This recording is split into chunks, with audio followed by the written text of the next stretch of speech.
Everyone, we were discussing neoplasm, that is the characteristic of benign and malignant neoplasm, in which we are going to discuss the local invasion. ठीक है ना?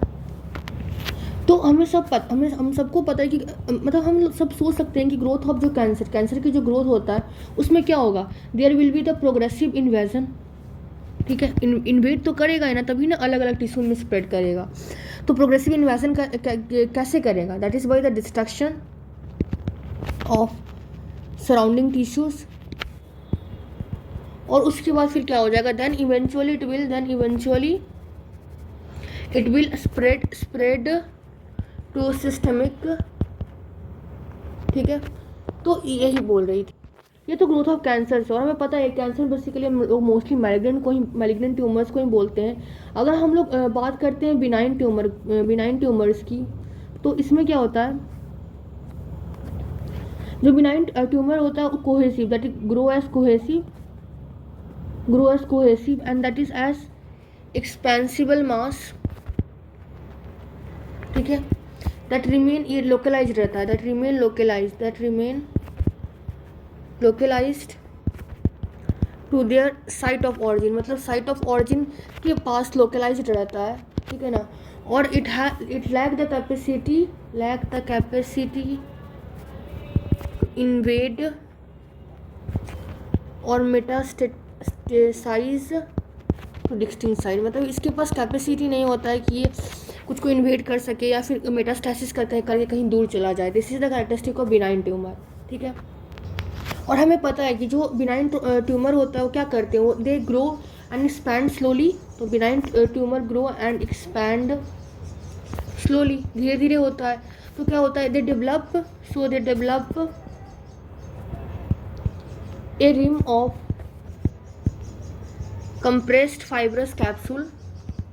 ठीक है ना, compressed fibrous tissue उसके अंदर मतलब रिम ऑफ टिश्यू बनाता है, इसको हम लोग बोलते हैं कैप्सूल. ठीक है ना, और ये क्या करता है, ये separate from surrounding normal tissue. Normal tissue से ऐसे ही ये अलग होते हैं. अब हमने बोला कि ये कैप्सूल्स होते हैं, तो फिर बात आता है कि कैप्सूल में होता क्या है. It consist of extra cellular matrix. ठीक है ना, एक्स्ट्रा सेलुलर मैट्रिक्स होता है.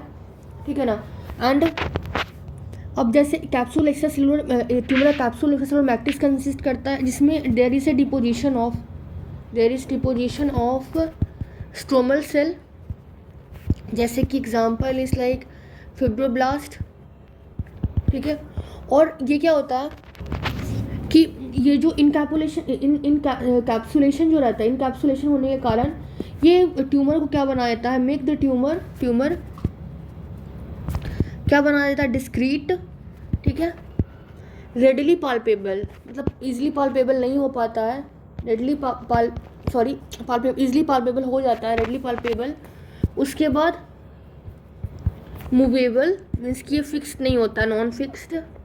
ठीक है ना, और ये क्या होते हैं, that is easily excisable by surgical enucleation. मतलब व्हाट वी आर सेइंग कि जो ये चूँकि ये जो बिनाइन ट्यूमर होता है ऊपर से फाइब्रस कैप्सूल रहता है, और जो कि उसमें कंसिस्ट ऑफ एक्स्ट्रासेलुलर मैट्रिक्स, फिब्रियोब्लास्ट. तो अगर इनकैप्सुलेशन रहता है, इसके कारण ये ट्यूमर डिस्क्रीट हो जाता है, palpable, that could be touched. ठीक है ना, और ये फिक्स नहीं रहता है, नॉन फिक्स्ड रहता है, मूवेबल, मतलब कि आसानी से मूव कर सकता है, हम लोग पाल्पेट भी कर सकते हैं. ये और सारे सेल से अलग भी हो जाता है, और हम लोग सर्जिकल इसको हम लोग निकाल भी सकते हैं. नाउ ये तो हमने देखा बिनाइन ट्यूमर का, बट इसके एक्सेप्शंस तो हर जगह there is. So exceptions are कि इस तरह का बिनाइन ट्यूमर हमें कहाँ पे नहीं मिलेगा. सो एक्सेप्शंस आर लाइक हीमैंजियोमा. अगर हम हीमैंजियोमा की बात करते हैं, this is the benign neoplasm. Okay, and this is composed of tangled blood vessel. ठीक है, और ये क्या होते हैं, बेसिकली ये इनकैप्सुलेटेड होते हैं, encapsulated and that permit the site, मतलब परमेबल होते हैं साइड पे जहाँ से दे arise, permit the site in which they arise. Example is like dermis of skin or liver.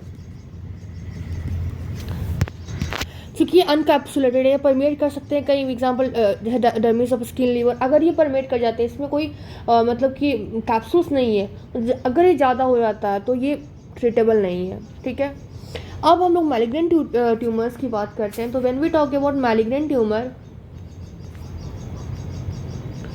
तो इसमें क्या है, this is poorly demarcated, this is poorly demarcated from the surrounding normal tissue, जो बगल अगल के जो नॉर्मल टिश्यू है उससे पुअरली मार्केटेड है from the surrounding normal tissue, and this lack the well defined cleavage plane.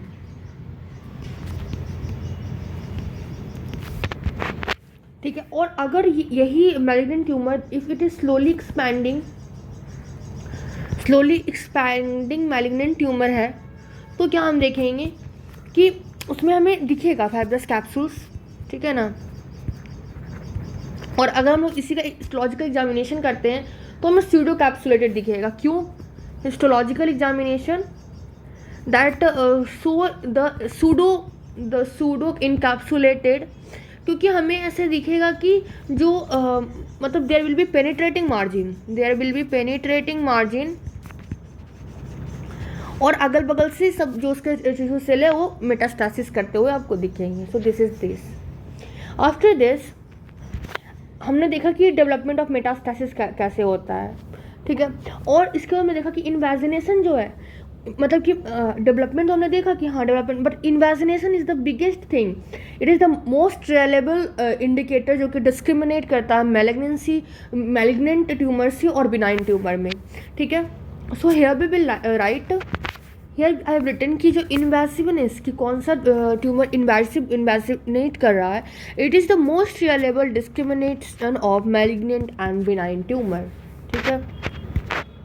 और अगर जो मैलिग्नेंट ट्यूमर्स होते हैं उसको हम लोग नॉर्मल एनाटॉमिकल बाउंड्री हम नहीं रिकॉग्नाइज कर पाते हैं, ठीक है ना। वो पेनिट्रेट कर जाते हैं, या तो बॉल ऑफ कोलेन या तो यूट्रस, कहीं भी पेनिट्रेट कर जाते हैं। और जैसे ही ये पेनिट्रेट किया, जैसे ही इन्वेसिव हुआ, तो ये क्या कर देता है, सर्जिकल रेसिकेशन है उसको डिफ़िकल्ट कर देता है। मतलब उसको ट्यूमर को हम लोग पहचान नहीं पाते हैं कि मतलब कि सॉरी वो सर्जिकल हम लोग रिमूव नहीं कर पाते हैं, ठीक है। This was all about local invasion. Thank you everyone.